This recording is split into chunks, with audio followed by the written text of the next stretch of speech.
The Republic of Korea is located at the eastern end of Asia. Korea suffered through Japan's colonial rule in the early 20th century and was divided during the Cold War era. Today, it has emerged as an economic power. Korea is the only country in the world that has transformed itself from an aid recipient to a donor nation. Saemaul Undong was Korea's driving force behind overcoming such difficulties and its unprecedented development. Saemaul Undong is now a heritage for the world, gaining a place on UNESCO's Memory of the World Register.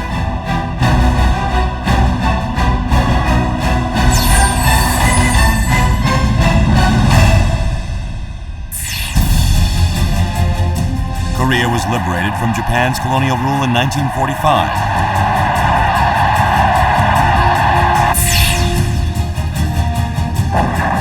However, the 3 years of the Korean War left the Korean peninsula divided and devastated people's lives.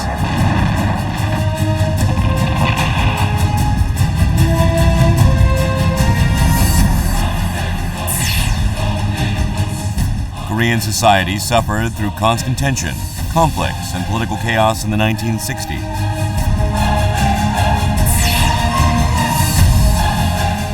Per capita income was a mere $79. The Korean people were frustrated by such extreme poverty.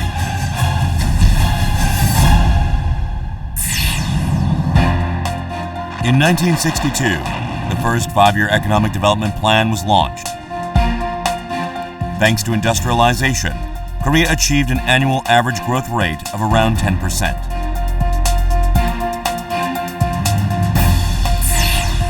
Those in rural households, representing more than half of the nation's population, did not see any tangible improvements in their lives. The income gap between urban and rural areas only worsened.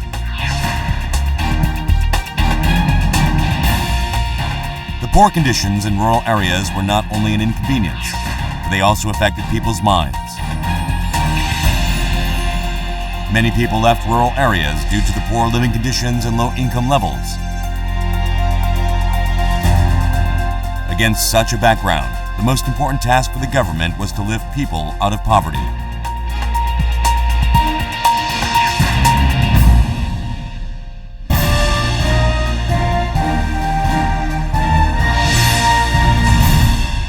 In the summer of 1969, Korea suffered severe damage from flooding.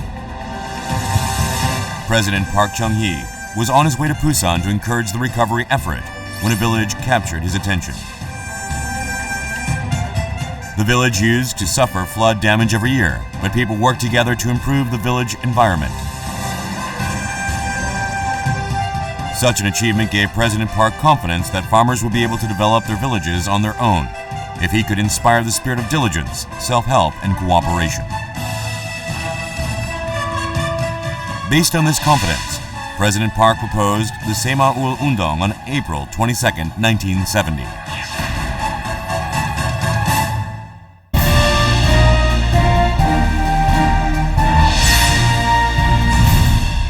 In the early days of Saemaul Undong, the government proposed the Village Development Project to improve the living conditions in rural areas.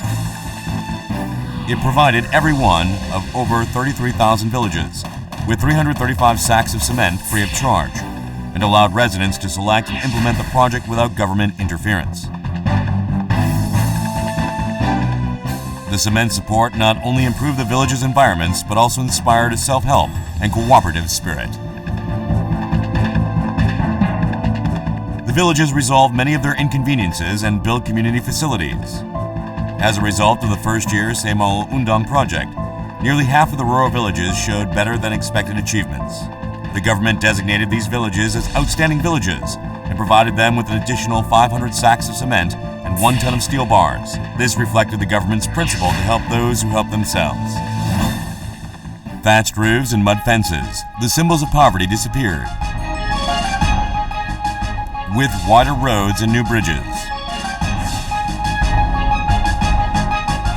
the villages changed day by day. Such changes inspired a can-do and will-do spirit in the villagers. In 1973, the government divided the villages into three categories of basic village, self-help village, and self-reliance village, depending on their levels of development. Government differentiated the support upon the principle of preferential support for outstanding villages. Rural environment improvement projects were expanded every year. The rural living environment was modernized, providing more convenience, and community facilities and amenities were built.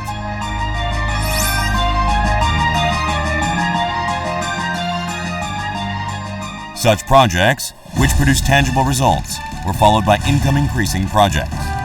The government provided support to increase farmers' incomes. It distributed new high-yield rice seed and maintained rice prices at high levels. It also changed farmers' mindset by teaching them farming technologies. Conventional farming that focused on staple grains like rice and barley was changed to combined farming. Farmers began to grow special crops, such as mushrooms and tobacco and fruit trees. They were also able to produce fresh vegetables even in the winter with the introduction of vinyl greenhouses. Farmers could reduce their individual investments by organizing cooperative units and common workplace. An increasing number of farmers raised livestock and silkworm for higher profits. Saemaul factories were built to provide jobs to women in rural areas. Such non-farming incomes helped increase total household incomes. Villages also focused on expanding agricultural production infrastructure through farmland arrangement.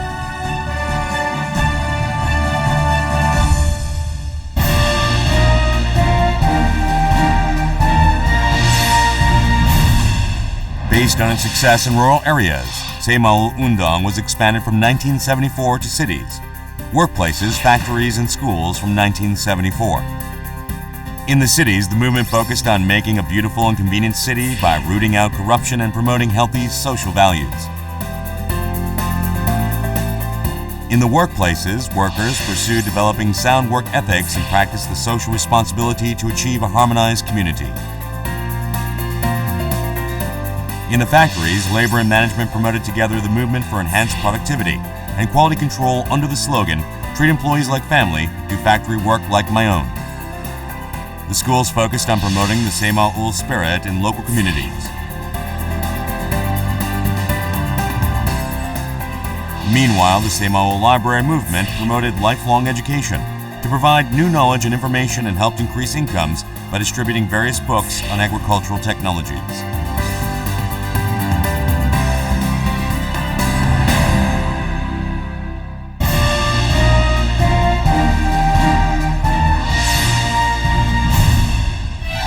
Saemaul Undong is a movement for a better life, not only for myself, but for all people. It is aimed at achieving a better life both physically and mentally.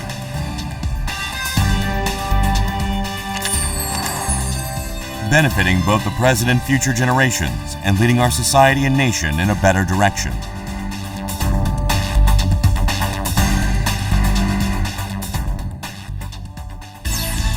Saemaul Undong was not promoted by the government's grand plan.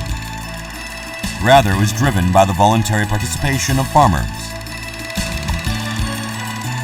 Saemaul Undong is an action-oriented movement that changes people's mindsets. People develop can-do spirits and positive views by experiencing the results of their own efforts. Saemaul Undong's spirits are diligence, self-help, and cooperation. Diligence is the virtue of hard work. Self-help means that people take ownership of their lives and explore their future on their own. Cooperation means going beyond oneself with a sense of community, focusing on us, not me. Korean rural communities had a traditional cooperative culture such as Dure and Hyangnak. Based on such a tradition, the Saemaul spirit was ignited by people's aspiration to pull themselves out of poverty. Saemaul Undong is both a mental reform movement and national transformation movement, which succeeded to bring about national awareness and practice of can-do, will-do, and must-do spirit.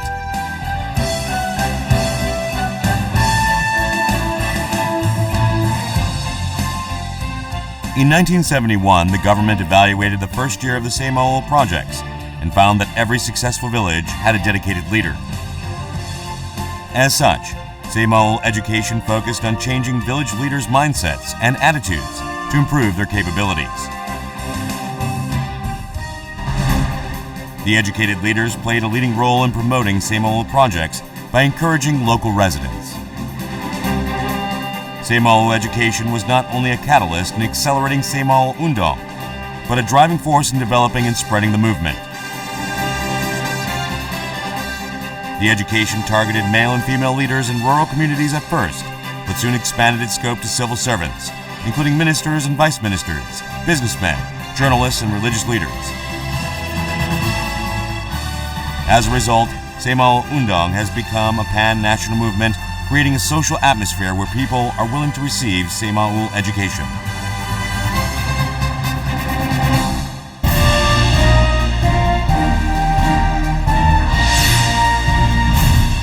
In the early stages, Saemaul Undong was led by the government, but each village was granted autonomy. Back then, the Ministry of Home Affairs took charge of Saemaul Undong, and the Central Council of Saemaul Undong was established for inter-ministerial consultation and coordination. Each city, provincial, and county government had its own division to support Saemaul Undong and a promotional council. In particular, each town level Up and Myeon formed an implementation council composed of the local agency heads and Saemaul leaders to promote Saemaul Undong. Each village had a development committee led by Saemaul leader and a village head.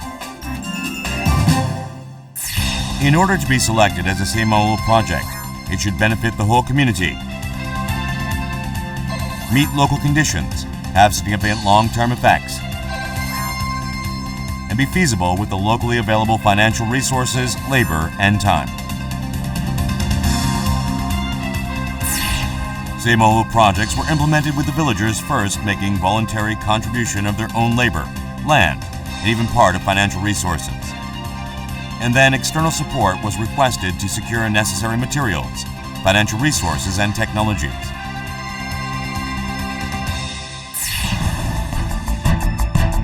The project's progress was evaluated weekly and monthly, and the annual performance was assessed by the general meeting at the end of the year. In addition, preliminary, interim, and post-evaluations help reduce errors and mistakes and develop better plans.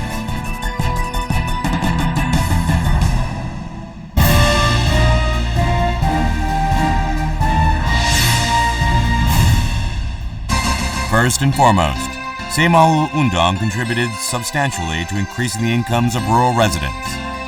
Korea also achieved the self-sufficiency of staple grains in 1975. In particular, farmers' household income exceeded that of urban workers in 1974. Environment improvement projects built about 3 kilometers of road and more than 2 bridges for each village. Life in rural areas changed dramatically, with more community facilities, improved living conditions, and access to electricity and telephone services.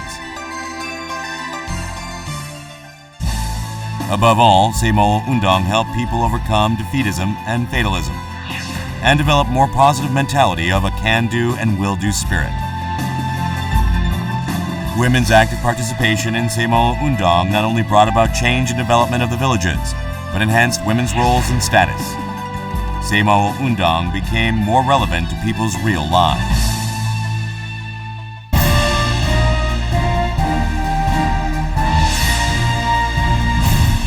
The success factors of Saemaul Undong are as follows. First, the government provided systematic support and guidance based on the president's strong political commitment to promote Saemaul Undong. Second, the villagers participated in the movement voluntarily by electing leaders and selecting projects on their own. Third, the movement focused on nurturing dedicated leaders. Fourth, effective implementation strategy was carried out by providing preferential support for outstanding villages. Lastly, Saemaul projects were implemented at the village level, where a community membership and traditional culture of mutual help prevailed.